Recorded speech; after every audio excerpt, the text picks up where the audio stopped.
Injection দিতেই ছটফট করে প্রাণ গেল 11 বছর বয়সী ষষ্ঠ শ্রেণীর ছাত্র প্রিয়জিৎ মালের।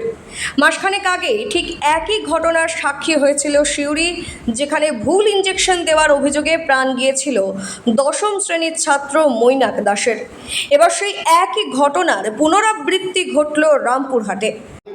আমার ছেলের পেটে ব্যথা হয়েছিল, এসে খুব ব্যথা করছে দেখালাম নাম, আমার বেটার পড়লো 77 নম্বরে লিখলাম নাম দিয়ে ডাক্তারকে বলিয়ে প্রথমে ফার্স্টেই দেখালাম যে ডাক্তারবাবু ইঞ্জেকশন লিখে দিলে ইঞ্জেকশনটা করুন কা পেটের ব্যথাটা কমে যাবে।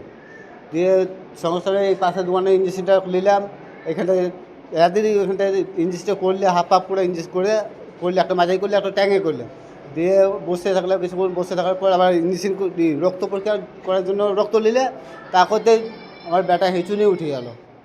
রামপুরহাটের বেলে নারায়ণপুর গ্রামের প্রিয়জিৎ মালকে অসহ্য পেটে যন্ত্রণা নিয়ে রামপুরহাট শহরের এক চিকিৎসকের চেম্বারে নিয়ে আসেন তার বাবা বুদ্ধদেব বাবু। সেখানে চিকিৎসক দুটি ইঞ্জেকশন লিখে দেন। অভিযোগ, চেম্বারের ল্যাব কর্মী ওই দুটি ইঞ্জেকশন দেওয়ার পরই প্রিয়জিৎ ছটফট করতে শুরু করে। পরিস্থিতি নিয়ন্ত্রণের বাইরে চলে যায় দেখে পরিবারের লোকজন দ্রুত তাকে রামপুরহাট গভর্নমেন্ট মেডিকেল কলেজ ও হাসপাতালে নিয়ে যান, কিন্তু সেখানে চিকিৎসকরা তাকে মৃত বলে ঘোষণা করেন। তখন দৌড়াদৌড়ি করে হাসপাতাল নিয়ে গেলাম, তো হাসপাতালে যাওয়া মাত্রই মারা গেল। এর আগে কি হাসপাতালে ভর্তি ছিল? আর হাসপাতালে ভর্তি ছিল জ্বরে হলো 3 দিন হয়ে গেল। আজকে ওইটা জ্বরের জন্য, কালকে অত ব্যথা করেনি, রাতে হালকা হালকা ব্যথা করছিল, নিয়ে সকালে সালে চেম্বারে দেখাতে আসবো এই বলে আমি চেম্বারে দেখাতে এসেছিলাম। এই অরিন্দম চ্যাটার্জিকে। আপনাদের কি মনে হচ্ছে? ইঞ্জেকশন দিয়ে মারা গেল আমার ছেলে।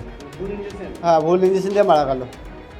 ভুল ইঞ্জেকশন দেওয়ার কারণেই এই মৃত্যু বলে দাবি প্রিয়জিতের পরিবারের। ঘটনার পর ক্ষোভে ফেটে পড়েন তারা এবং মৃতদেহ নিয়ে চিকিৎসকের চেম্বারের সামনে বিক্ষোভ দেখান। খবর পেয়ে তড়িঘড়ি ঘটনাস্থলে পৌঁছায় রামপুরহাট থানার পুলিশ। তারা বুঝিয়ে পরিস্থিতি নিয়ন্ত্রণে আনে এবং দেহ ময়না তদন্তের জন্য রামপুরহাট মেডিকেল কলেজ ও হাসপাতালে পাঠায়। রামপুরহাট থেকে ভিক্টরের প্রতিবেদন, বীরভূম রার বাংলা।